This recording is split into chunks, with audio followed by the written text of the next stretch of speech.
ज़बूर 125। खुदावंद उम्मत का हामी।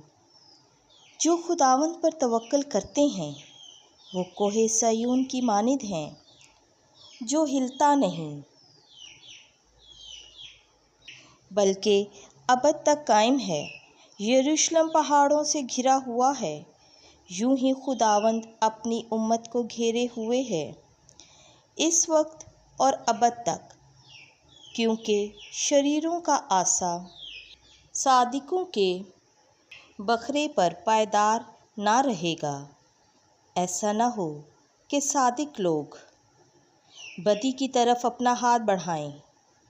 ए खुदावंद, नेककारों और रास दिलों के साथ नेकी कर, लेकिन जो अपनी टेढ़ी राहों की तरफ फिर जाते हैं, खुदावंद उन्हें बदकिरदारों के साथ ही बाहर निकाल दे।